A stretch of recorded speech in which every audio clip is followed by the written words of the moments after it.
Oi, boa tarde, com vocês, o Maternizando, mais uma vez, um podcast sobre maternidade do ponto de vista de uma mãe e de uma madrasta. Toda semana a gente vai discutir um aspecto da nossa vida e da vida de mães e madrastas que a gente conhece para chegar a soluções nesse caminho tortuoso chamado vida pós-divórcio. No episódio de hoje, a gente vai conversar sobre comunicação não violenta nos relacionamentos entre mães, madrastas e familiares. Vamos receber uma convidada especial para debater os mecanismos de comunicação mais eficazes entre ex-casais e como cada vez mais se faz relevante e necessário que adultos e crianças optem por trabalhar seus sentimentos na terapia. No início da década de 60, durante o auge do movimento a favor dos direitos civis e contra a segregação nos Estados Unidos, o psicólogo norte-americano Marshall Rosenberg atuava como orientador educacional em instituições de ensino que eliminavam a segregação. O papel de Rosenberg, durante essa conturbada transição, era ensinar mediações e técnicas. Nesse contexto, ele elaborou o método da comunicação não violenta. Esse ano, nos Estados Unidos, 70% dos casamentos vão acabar em divórcio. Divórcio é considerado o segundo evento mais traumático que alguém pode passar, superado apenas pela morte de um companheiro ou companheira. Para falar sobre isso, estamos aqui hoje com a Lê e com a Mariana, do Somos Madrastas. Lê, boa tarde, tudo bem? Oi, Ju, tudo bem? E você? Tudo bom. Bom, estamos no segundo episódio. Como no primeiro já me apresentei, eu também apresentei que eu vivi muitas dores, angústias e solidões sendo madrasta. E daí que eu comecei a fazer uma pesquisa pela internet de algo ou alguém que salvasse as minhas emoções e que não me deixasse só. Comecei a pesquisar muitas coisas, como eu falei também no outro episódio, achei inclusive perfis de advogados, coisas sobre leis que eu desconhecia, que já protegem as famílias mosaico, as madrastas e padrastos. E no Instagram eu comecei a fazer uma pesquisa até que eu me deparei com o perfil sobre madrasta com o qual eu mais me identifiquei, que é o Somos Madrastas. E o Somos Madrastas foi criado e é mantido, alimentado, administrado pela Mariana Camardelli. Profissionalmente eu vou querer que ela se apresente, mas eu quero apresentar ela como eu a vi pela primeira vez, que é quando eu li lá. Mariana Camardelli, madrasta e mãe nesta ordem. Eu gostei muito quando eu ouvi isso pela primeira vez da Mari, porque ela diz, primeiro eu me tornei madrasta e a maternidade, ser mãe, veio depois. Ela falou também, e isso foi me tocando muito, que ela se sentiu muito mais acolhida, amparada e conectada a redes de apoio quando ela se tornou mãe. E muito pouco quando ela se tornou madrasta, ela se sentiu muito sozinha na madrastidade. Então, por isso, ela decidiu criar essa rede, criar uma página no Instagram, criar uma rede de apoio para as madrastas, para que a gente perceba que a gente não precisa estar só e possa juntas aí lutar pela nossa saúde mental, emocional, pela união, pela harmonia da nossa família. Bom, então eu tô muito feliz de receber a Mari hoje aqui. Oi, Mari. Oi, Lê. Oi, Ju. Que delícia esse encontrinho. Bom, você me apresentou um pouquinho, né? Você foi generosa quando você falou que eu encontrei pouco apoio, pouco acolhimento quando eu me tornei madrasta, porque na verdade eu não encontrei nenhum apoio, nenhum acolhimento, nenhum grupo. Eu costumo fazer uma brincadeira que é quando você engravida, você tem grupo de apoio para tudo, né? Grupo de apoio das que querem amamentar, grupo por 10 anos, grupo de apoio das que não querem amamentar, grupo de apoio do parto na água, grupo de apoio do parto, né, com golfinhos, ou na água com golfinhos, ou sem água, e qualquer coisa que você imaginar. Hoje, ainda bem, né, que existe esse espaço para as mães, você consegue se encontrar e pertencer a um grupo nessa jornada bem maluca que é receber uma criança na sua vida. Mas a gente também recebe crianças na nossa vida como madrastas e não tem grupo. Não tem vídeo no YouTube, não tem grupo de acolhimento, os médicos, as pessoas que teoricamente estão aí para nos ajudar a lidar com as mudanças e questões não sabem falar sobre isso, a gente não fala sobre o assunto. E quanto mais a gente não fala sobre um assunto, mais tabu e confusão ele se torna. E já é um assunto casca grossa, né? Ele já é um assunto difícil e a gente continua sem falar sobre ele. eu penso muito sobre a dificuldade que a gente tem, às vezes, de falar sobre dinheiro, sobre sexo, sobre a morte. Pra mim, falar sobre madrasta tá meio que nesse lugar, assim. Eu não vou falar sobre isso, eu não sei falar sobre isso, eu não quero falar sobre isso. Dói, machuca, incomoda. Então, a gente vai colocando cada vez mais na sombra um assunto que já nasce na treva da bruxaria da Disney, né? E quem sai perdendo? Todo mundo. Todo mundo. Os pais, as mães, as crianças, as famílias, as avós, os avós, as sogras, todo mundo sai perdendo. Porque vai existir recasamento, como vocês falaram, a estatística, né? A Ju trouxe a estatística do Brasil, do IBGE 2017 é 1 em 3. Então é isso aí. Muitos casamentos vão acabar e eu espero que as pessoas continuem podendo se dar o direito e há pouquíssimo tempo a gente tem uma lei que dá esse direito para a pessoa de se casar novamente e de refazer a sua vida afetiva e amorosa. Aí começa essa bagunça aí que tem filho e tem a mãe que tá lá e tô achando um sonho esse podcast que aproxima a conversa, porque a gente materna, a madrasta, ela materna, ela tá junto nesse papel, a madrasta, ela não é tia, ela não é amiga, ela não é brother, eu sou brother, eu levo pra tomar sorvete. E essa foi inclusive uma coisa que eu ouvi da mãe dos meus enteados. Ela falou assim: eu não gostaria que você fosse a figura feminina boazinha, a amiguinha, né? Porque a gente tá aqui pra educar essas crianças e a gente tá aqui pra fazer isso com coerência. E a coerência pra criança, ela se torna segurança. E a segurança se torna pertencimento. E é isso que a gente busca. É amor e pertencimento. Essa é a nossa busca, é a busca de todos nós na nossa vida, né? Do momento que a gente nasce até a gente deixar essa existência, a gente tá aqui pra ser amado e pra sentir que a gente pertence, que a gente importa. Muito bom conhecer uma mãe que também é madrasta e uma madrasta que também é mãe. É exatamente a ponte que eu e a Lê queremos estabelecer e você tem um pé nesses dois mundos. Entrando no tema de hoje, quando os envolvidos em conflito de longa duração com um ou mais membros da família, a gente pode ficar meio sem esperança de que existe uma solução satisfatória para todo mundo. E quando a gente está nessa situação, que emocionalmente parece muito caos, muitas vezes a gente imagina que existem apenas duas alternativas.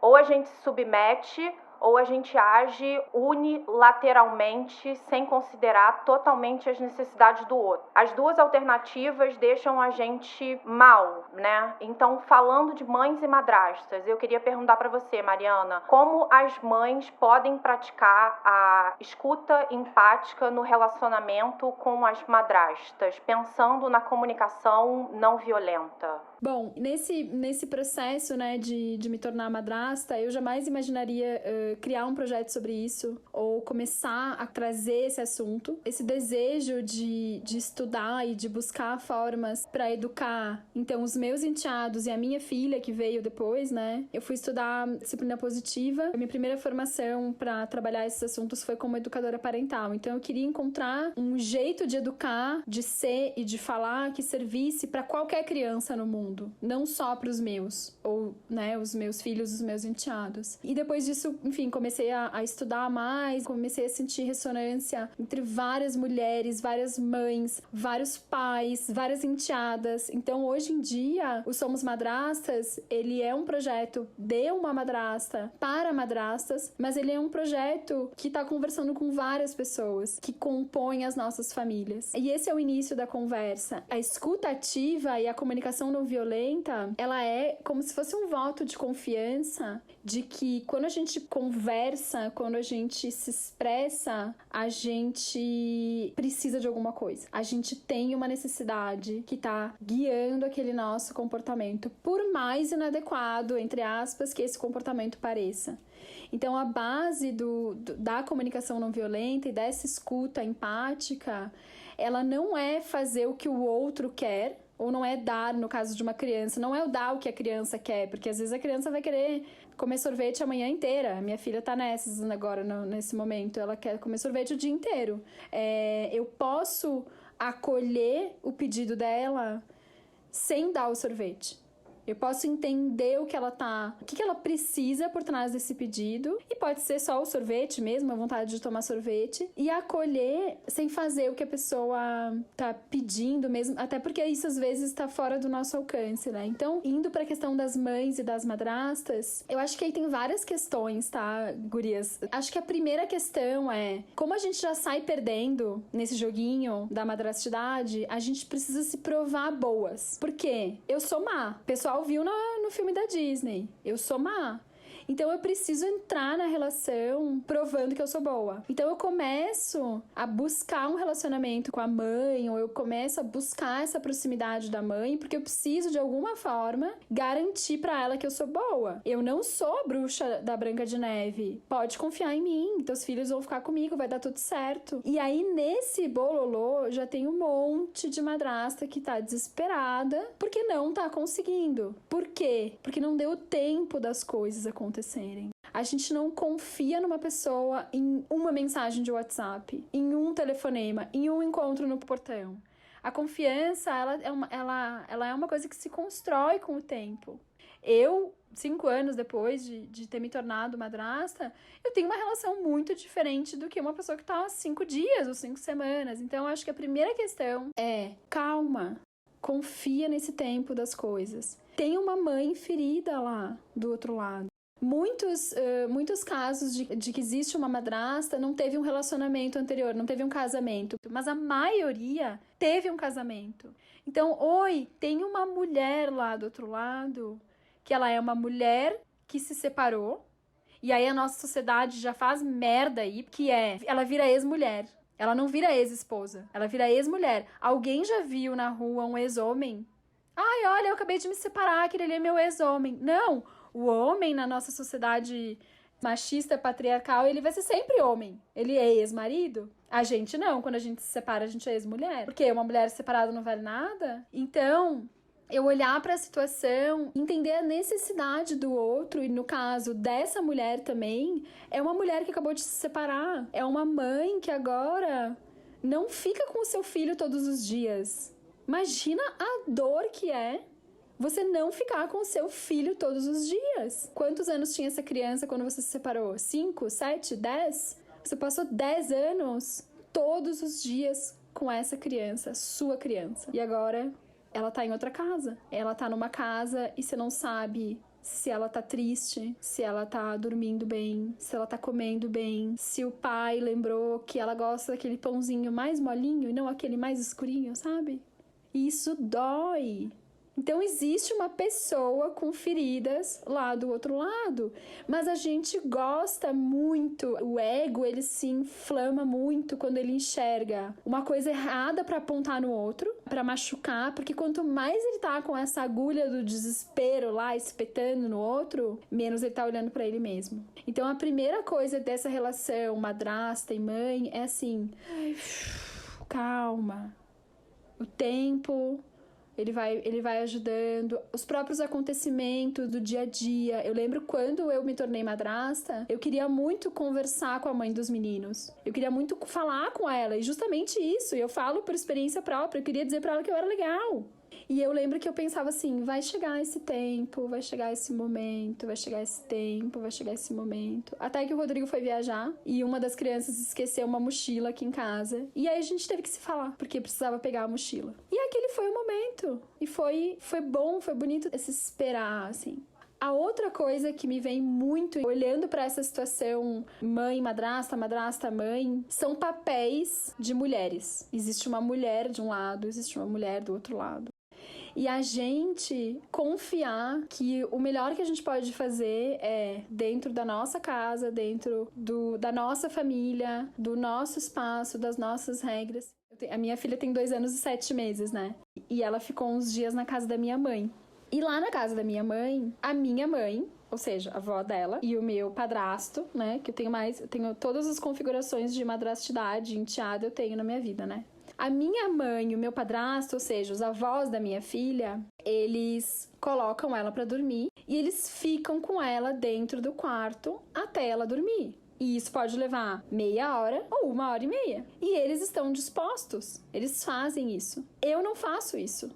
O nosso jeito aqui em casa e o nosso combinado com ela é diferente. O que adianta eu chegar lá na casa da minha mãe e criticar ou reclamar ou dizer que ela tá certa ou errada? Ela tá mimando muito, ela tá dando muita atenção. Não adianta. E aí, quando eu fui buscar ela, eu fui botar ela pra dormir lá, ela falou, você vai ficar comigo até eu dormir? Eu falei, não, eu vou ficar contigo. Eu vou ler os livrinhos, eu vou cantar, eu vou fazer o mesmo ritual que a gente sempre faz. E aí eu vou lá embaixo, jantar e ficar um pouco com os adultos. E esse é o meu jeito com ela. E eu não preciso invalidar o outro para criar o meu jeito e a minha linguagem com as crianças que estão sob a minha tutela, a minha guarda em determinado período do dia ou da semana. Então esse respeito, o respeito com, a não ser em casos de vida ou morte, assim, né? Que eu acho que a maioria não é. Deixa essa mãe lá do jeito dela. Deixa essa madrasta lá do jeito dela. São pessoas diferentes fazendo de jeitos diferentes. Acho que esse é um pouco do que eu acho que pode ajudar a criar esse ambiente de mais empatia, de mais escuta. Eu queria só, assim, apontar duas coisas, que é, você falou muito das madrastas terem uma necessidade muito ansiosa de quererem mostrar que são super legais, porque afinal de contas, por princípio, somos más e seremos péssimas e tudo mais. Eu até escrevo um pedaço do livro dizendo sobre a necessidade de impecabilidade das madrastas. Para a gente ser validada na família, a gente tem que ser impecável. Até quando? Até que um dia você descobre que a impecabilidade é desumana. Ninguém é impecável.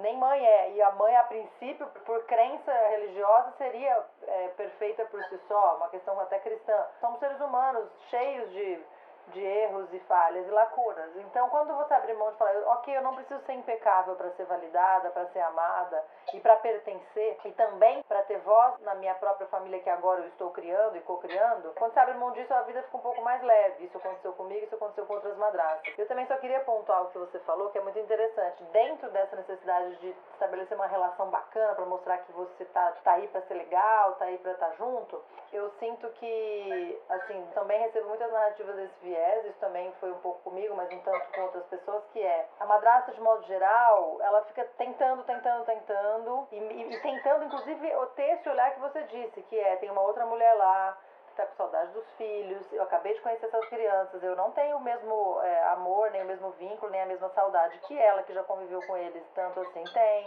Então, puxa, né, essa empatia que eu acho super fundamental. O que eu sinto que acontece muito, foi uma coisa que até que eu e a Ju recebemos uma mensagem de uma madrasta falando que cansou de silenciar e o silêncio dela a fazia refém de mandos e desmandos da figura materna, né, que aproveitava desse silêncio para invadir o território. E o que eu acho só é que tem sido muito comum as madrastas sentirem que não têm o direito de expressar os desconfortos. Ela quer ser tão legal, ela quer tanto estabelecer uma relação de parceria com a mãe, ela escreve mensagens, cartas, ela demonstra, ela manda presente, muitas vezes ela faz um monte de coisa. E para ir beijar o anel, como diz a Ju, dessa mãe, e pedir licença para estar lá, e muitas vezes a devolutiva é excludente. Então, nesse sentido, o que eu sinto é que há que se ter um esforço realmente entre todas as mulheres do mundo para entender que a outra, seja ela chegou ontem, chegou há 3 anos, chegou há 10 anos, ela não é só oponente. Então eu achei muito bonito que você contou que a mãe de seus enteados falou para você, que olha, não precisa ser a legalzona, a brother, porque vamos educar essas crianças e portanto, você tem o direito de ser brava, ou enfim, de ser do seu jeito, do jeito que você sentir que tem que educar. O que eu sinto que é muito comum, por exemplo, eu afirmo isso no meu livro para algumas pessoas que já falaram isso para mim, algumas poucas, que a madrasta é como uma madrinha. Então, se o pai for viajar, por exemplo, por um mês, você não tem o direito a ficar com eles em dias fixos. Você é uma madrinha, você pega os sábados, leva no cinema. Foi quando eu respondi, eu não sou madrinha. Eu tive que falar mesmo, assim, eu não sou madrinha. Madrinha vai lá, busca pra tomar um sorvete pro cinema, entrega de volta, beijo, tchau, e aí ela vai lá sair pra balada dela.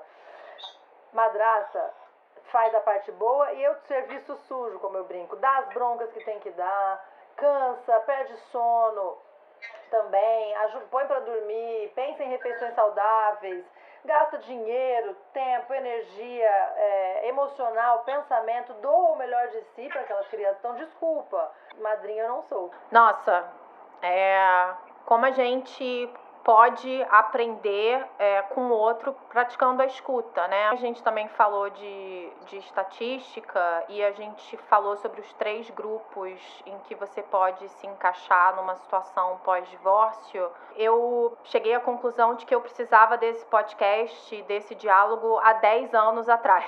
Eu espero que quem está começando esse caminho agora possa ter algum tipo de alívio em pensar em soluções, porque é muito difícil, né? 2 cabeças pensam melhor do que uma. Eu queria agora citar alguns passos práticos que você que está escutando pode tomar para seguir os ensinamentos da comunicação não violenta.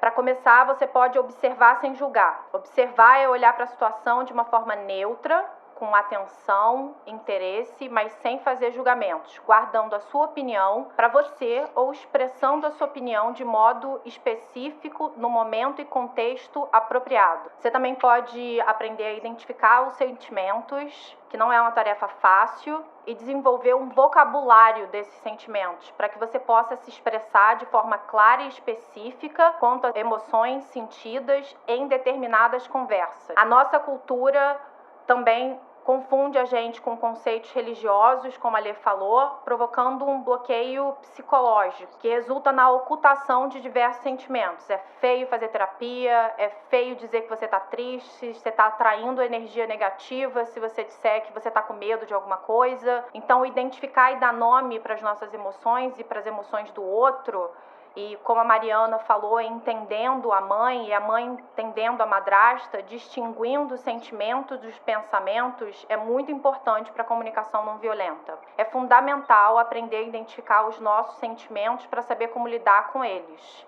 Em terceiro lugar, eu pontuo a necessidade de reconhecer e assumir quando você está errado. Acontece, todo mundo comete erros, mães não são perfeitas, madrastas não são perfeitas e a gente guarda um ressentimento por anos quando a gente guarda pra gente aquilo que machucou ao invés de colocar pra fora e aí explode 6 meses depois ou 1 ano depois e essas coisas as crianças percebem e todo mundo fica muito tenso. Eu vejo isso na prática, não só na minha vida, que estou numa situação de disputa judicial, mas eu vejo na vida de muitas mães e madrastas que me procuraram nas últimas semanas quando souberam que a gente estava fazendo esse podcast. Faltou alguma coisa, Mariana? Você tem mais alguma dica para quem está escutando a gente e quer praticar a comunicação não violenta? Ju, tudo que você falou agora, eu queria contar uma historinha que aconteceu ontem, que é exatamente esse passo a passo. Foi assim, no início da quarentena, a minha filha pediu pra ficar com a vovó. E ela ficou 3 semanas com a vovó, lá em Porto Alegre, sem ver a mãe e sem querer vir embora. Então, às vezes, a gente acha que a gente se tornando mãe, essa é uma cagada que eu não desejo pra ninguém. Madrasta, não tenha filhos por vingança. Porque quando for meu, ele vai me amar. Porque quando for meu, eu vou ficar com ele, vai ser tudo lindo. Não vai. Tenha filhos porque você quer ter filhos, não por vingança da situação, né? Porque a criança pode querer ficar 3 semanas na casa da avó e não voltar nunca mais, como aconteceu comigo, né? Então, tamo aí. Mas, enfim, fui lá, busquei a criança.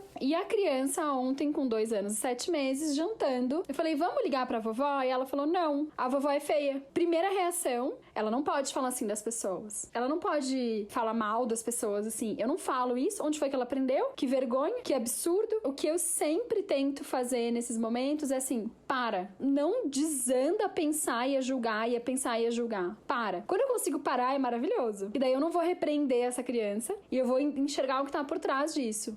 Aí eu parei. Aí eu falei, por quê? E aí ela falou, porque eu tô com saudades. Ela tá expressando uma emoção dela do jeito que o repertório de uma menina de 2 anos e 7 meses consegue. Ela não consegue dizer, mãe, queria conversar com você sobre um sentimento que eu estou tendo aqui neste momento, que eu estou com a saudade da minha avó. e por isso estou com raiva e frustrada. Ela não vai falar isso. A gente não consegue. A gente fica puta com o marido por sei lá o quê. Aí ele não lava a louça e a gente fala: você nunca ajuda em casa. O nome disso é pedido deslocado. Tem bastante material da Laura Gutman sobre isso. É um pedido completamente deslocado da necessidade real que tá por trás dele. Esse passo a passo que você deu, Ju, é a historinha do a vovó é feia. Aí eu abracei ela e falei, só que ela falou isso com uma cara de safada, ela sabia que ela tava usando uma palavra que a gente não usa, porque a gente não usa. E aí ela dava gargalhada. Eu tô com saudade dela, eu tô com saudade dela. E a situação que tinha um potencial de ir pra um lugar muito chato, muito desagradável, climão. A gente não quer ficar com climão em casa com as crianças, a gente quer ficar de boas. Virou uma gargalhada. E aí a gente ligou pra vovó e falou, vovó, você é feia. E a vovó começou a rir. Daí ela falou, mas como assim? Por quê? Ah, porque eu tô com saudade. Pronto, a situação se desfaz. E outra coisa que eu queria comentar também é que quando a gente precisa olhar pras nossas emoções com as crianças, a gente precisa se humanizar. E a gente vem de uma criação autoritária que é: o adulto sabe, a criança não sabe. O adulto manda, a criança obedece. E aí, a gente não erra. Não só a madrasta tem que ser perfeita, ela não pode falhar, mas o adulto não pode falhar. O adulto não pode errar com a criança, porque ele não tem a capacidade de pedir desculpa, de reconhecer. E é isso que a gente tem que olhar pra gente mesmo, como pessoas que estão educando e criando crianças, e falar assim: errei, fiz besteira, perdi a paciência, fiquei nervosa, reagi mal, me desculpa. E a outra coisa que eu acho muito interessante que acontece nessas dinâmicas é assim, ficam os adultos conversando entre eles, ou se debatendo entre eles. Então assim, a madrasta, ela não é madrinha. Madrasta não é madrinha, não é tia, a gente já falou sobre isso, mas não é. Agora, se fica o pai e a mãe, ou a mãe, ou quem quer que seja nessa situação, definindo pra onde a criança vai, quando a criança vai, pra onde a criança vai quando o pai viaja. Alguém falou com essa criança? Alguém perguntou pra ela o que ela quer? E isso aconteceu com a gente. Uma vez o Rodrigo tava tendo várias viagens e a gente perguntou pra eles: quando o papai viaja, o que vocês querem fazer? A gente quer vir. Eles querem vir, tá tudo bem.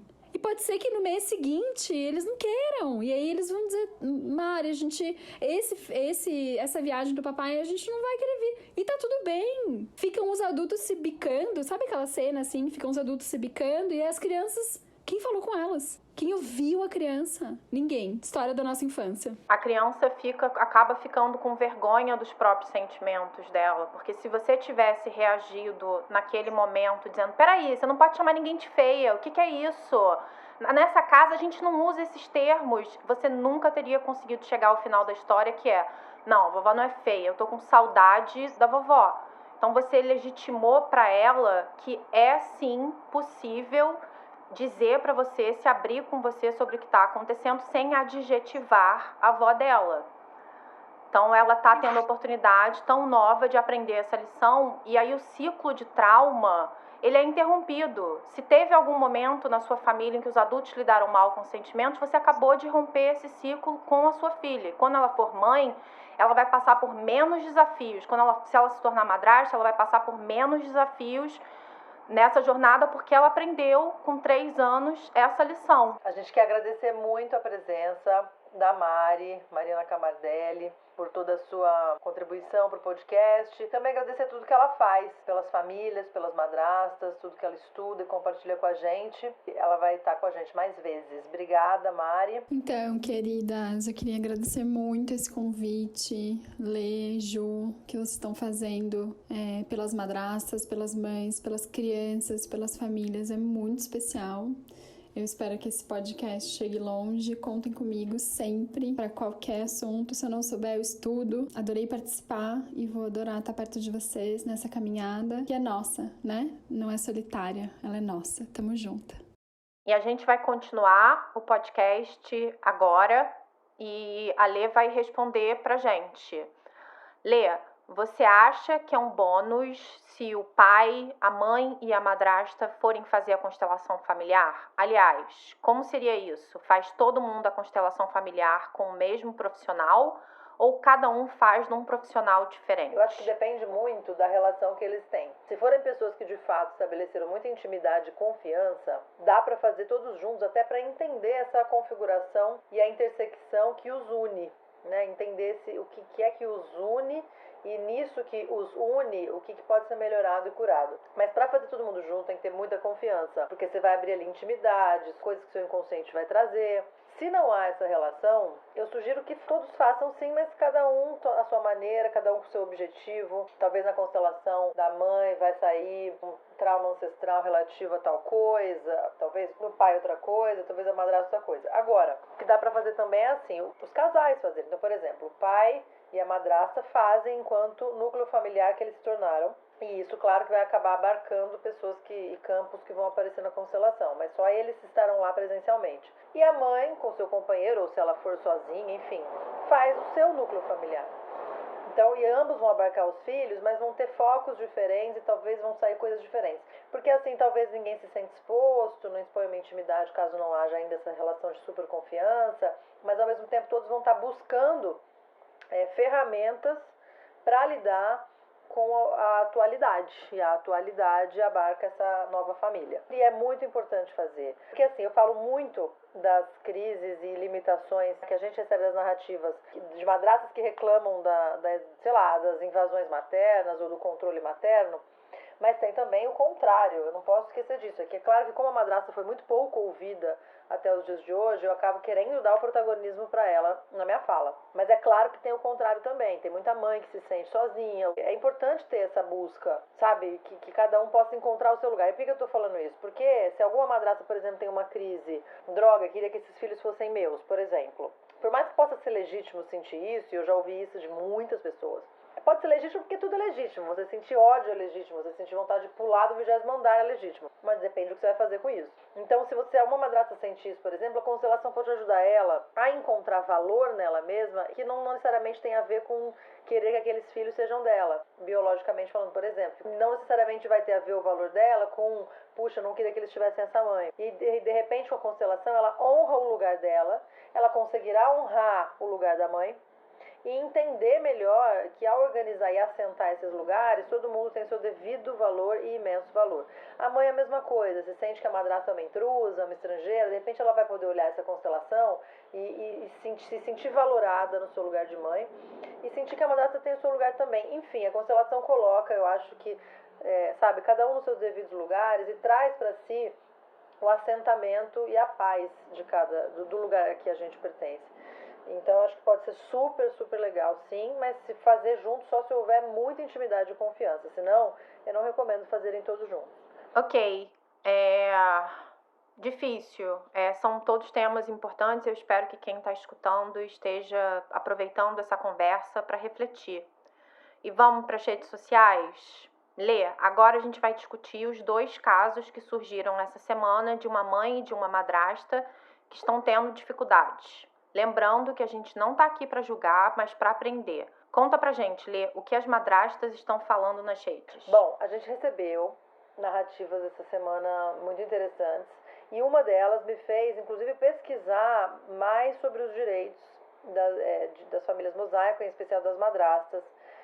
Pesquisei na internet artigos jurídicos, enfim, leis e falas de advogados sobre isso. A madrasta narrou que a mãe não gosta que ela exponha publicamente fotos em que estejam todos juntos, que seja a madrasta com os enteados. Ela quer deter o poder da imagem deles mesmo. E a madrasta ficou muito chateada, porque na verdade ela não estava expondo nenhum tipo de intimidade perigosa, nada disso. Às vezes assim, fotos de todos juntos, aí essa coisa de stories no Facebook, stories no Instagram, de momentos entre eles, assim, mas nem era um overposting, segundo ela, mas eram fotos da família, esta é a família dela, e ela posta coisas da família dela. E daí que ela ficou muito chateada, se sentindo invadida, se sentindo oprimida, de não poder, assim, ela falou, mais uma vez, o mundo quer me provar que essa família não é minha. Acontece que então eu fui pesquisar. Falei com advogados, a Ju também falou, inclusive, para quem está aí nos ouvindo, e pesquisei também no Google artigos e tal com relação a isso e descobri que essa pessoa, essa madrasta, não precisa se sentir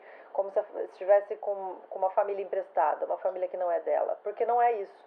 A lei já prevê que no Estatuto da Criança e do Adolescente, foi atualizado em 2016, se eu não me engano, diz que madrastas e padrastos são entes familiares legítimos E em sendo, eles têm toda a liberdade de publicar fotos de seus momentos familiares, porque a publicização do afeto faz parte de uma vida saudável.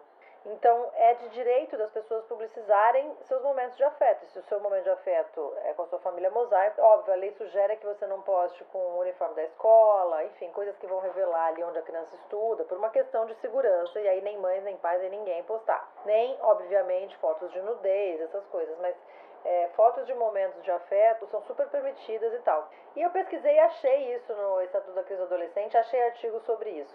E eu queria só narrar rapidinho mais uma situação, porque não foi uma narrativa que chegou, mas através dessa narrativa eu cheguei num site de advogados que respondem dúvidas. Muito pouco pai reclamando disso e muito mais mulheres reclamando de fotos e dos filhos. E tem uma particularmente que eu achei até engraçada. Ela não quer que a companheira do pai, como ela mesma fala, né, que a mulher do pai, ela falou, gente, essa expressão eu acho maravilhosa, a mulher do pai. Ela não quer que a mulher do pai fique com a criança quando ele não tá, e também ela não quer que poste foto. A criança, mas só vale dizer, a criança não é uma criancinha bebê, que aí também tem outras questões, obviamente. É uma criança maior, pelo que ela colocou lá, 8, 9 anos. E, portanto, a criança já tem também o direito de opinar sobre as fotos e tal. E daí que o advogado respondia... bom, com relação a proibir os dias, você não pode, afinal de contas, se o juiz decidiu qual é o dia do pai ou da mãe, o dia do pai ele faz o que ele quiser. Com relação a fotos, você também não pode opinar, porque são momentos de família, da família deles, e esta é a família deles. Aí, uma outra advogada escreveu embaixo, não seria melhor você ficar contente que tem uma mulher que gosta dos seus filhos, que os trata bem, que tem afeto por eles, e seguir sua vida? E, enfim, a mulher respondeu umas 17 mensagens nesse vai e vem, tentando achar uma brecha que ela pudesse proibir coisas da outra casa. Essa é a questão. E daí entra o nosso tema do dia, que são as redes sociais, que às vezes geram esses conflitos, e a comunicação não violenta. Eu entendo uma mãe talvez querer preservar a imagem dos seus filhos, em especial quando eles não têm ainda voz e voto, né? Não tem escolha porque são muito pequenos. Mas como é que faz através da comunicação não violenta para você colocar essa necessidade ao pai da criança e à madrasta de um jeito que não pareça que você está querendo impor ou obrigar que eles façam o que você quer?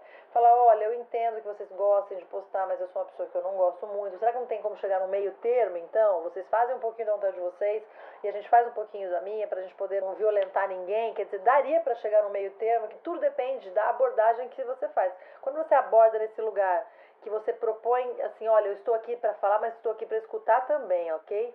Quando você já chega assim, o diálogo é outro. Agora, quando você chega falando, não vou escutar nada, vou falar beijo, tchau, gera esses ruídos que a gente conhece. E você, Ju, o que você tem a contribuir? Porque você conhece de perto questões de briga judicial e tal, e você conhece, além, né, da sua história, conhece muitas narrativas, né, a esse respeito. Sobre a história que você descreveu, Lê, eu espero que, se tem alguém escutando que está passando por essa situação, essa pessoa possa escutar com carinho o que a gente falou e as dicas que a gente deu.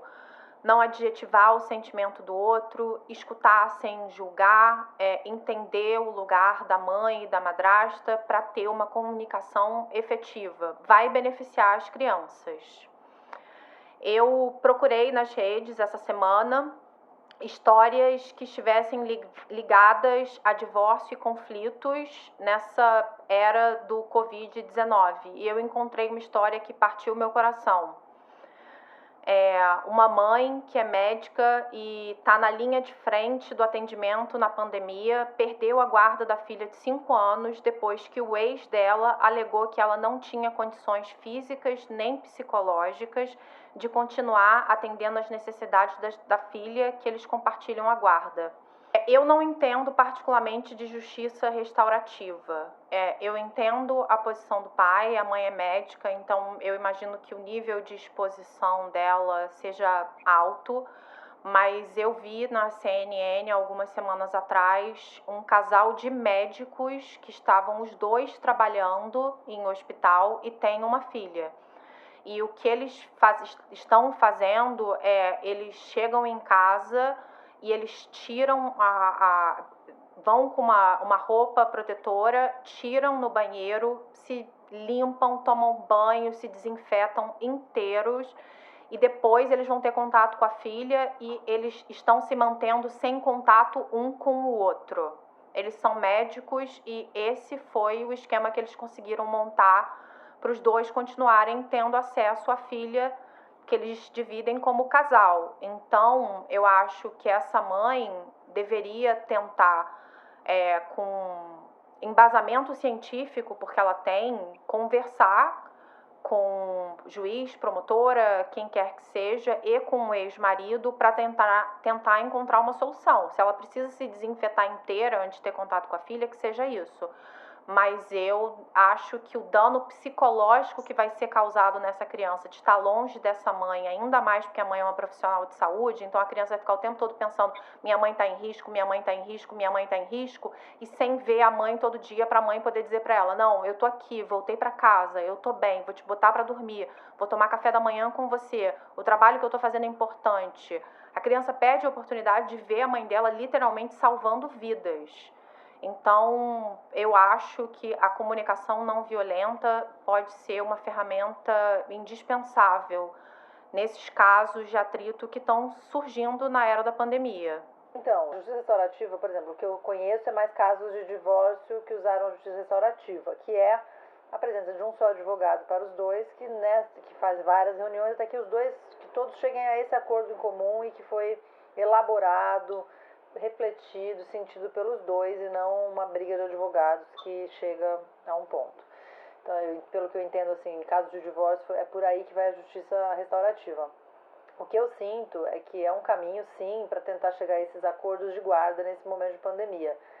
Eu acho que uma coisa é você, de fato, inclusive, às vezes, por exemplo, uma mãe ou um pai decidir que eu sou um risco para o meu filho, não quero. Outra coisa é você querer, porque depende dos desejos, dos afetos, porque também tem a sanidade, igual você falou, a sanidade mental das pessoas, dessa filha, dessa mãe, sabe? Então, se a pessoa enlouquecer é pior do que, né? Então, temos que pensar sobre isso. Daí, o que eu sugiro é que as pessoas reflitam. Se quando ela vai fazer um pedido, tipo, não quero que o pai do meu filho veja porque ele é médico, se isso é para realmente, por uma questão que você está preocupada com o Covid, ou se isso está cobrindo uma neurose ou uma lacuna ou uma carência sua. Porque tem isso, Ju. As pessoas nessa pandemia, às vezes, estão aproveitando para fazer alguns jogos. Faz seus jogos emocionais, às vezes, sem perceber, entendeu? E aí torna o outro refém, usando um argumento quase imbatível, que é uma pandemia. O outro fala, puta, não posso argumentar. Puxa, ela tem razão, vai parecer que eu quero contaminar o filho. Mas aí a pessoa tem que engolir uma dor imensa, o filho tem que engolir uma dor imensa, simplesmente porque não se conversou melhor. Então, acho que a justiça restaurativa é um bom caminho para tentar chegar a acordos claros e objetivos durante a pandemia.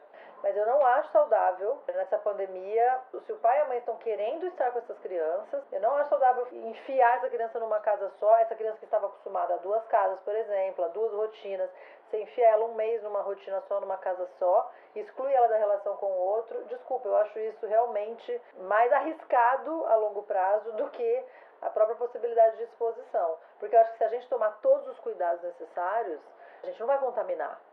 É igual esses médicos que você narrou, que tomam todos os cuidados necessários. Então, eu penso que não dá para usar essa pandemia para fazer jogos de poder em casos de guarda.